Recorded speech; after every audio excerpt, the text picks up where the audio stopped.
24-hour services have been around here in China for many years. From fast food chains, karaoke, to supermarkets. And now there's a seemingly unlikely newcomer, a brick-and-mortar bookstore in downtown Beijing.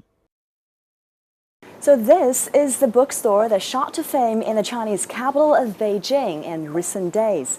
Its biggest attraction is that it never closes. Just days after its operation, the Sanlian bookstore has already gained quite some followers, including Chinese Premier Li Keqiang, who calls it a spiritual landmark that will empower the readers. Now, it's almost 10 o'clock at night, and desks and chairs are still filling up. The Sanlian bookstore, the first to go 24 hours in Beijing, opened on April the 8th. It's become instantly popular and even trendy. On its opening night, some 300 people dropped in and bought over 400 books. The bookstore made more than $5,500 that night, while an average day sees sales less than $5,000. Book lovers say with this store, they will no longer have to worry about closing time.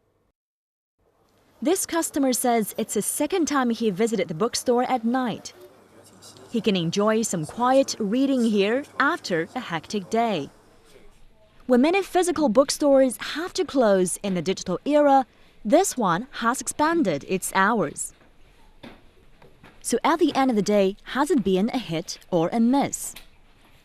It seems people cannot agree.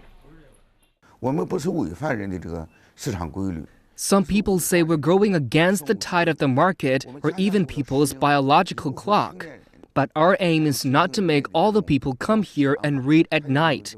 We are catering to some people, especially the young, who need the 24-hour service. This 24-hour bookstore is something relatively new. But extending hours cannot help physical bookstores survive.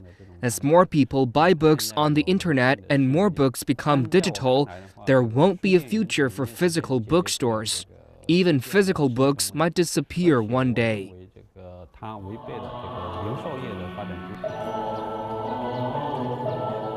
About 19 minutes drive from the Sanlian bookstore, there stands a Buddhist temple Longchuan, which dates back over 1,000 years.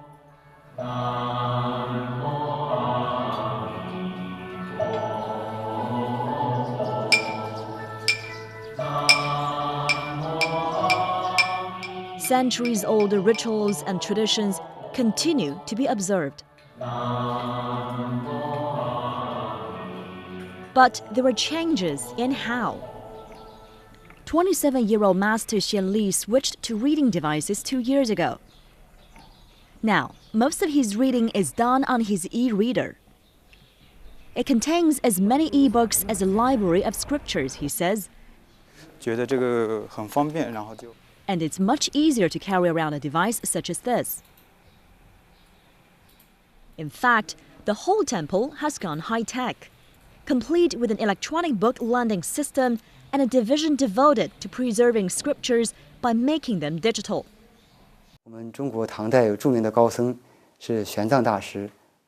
In the Tang Dynasty, famous master Xuanzang went all the way to India to get back precious texts.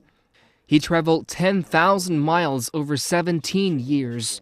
If Master Xuanzang had lived today, in this era of the internet and information, I think he would have used the internet and e-books to spread Buddhism.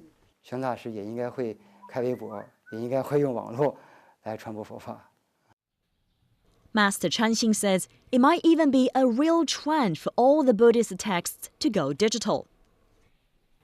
Master Chanxing is in the minority, but it's a growing minority.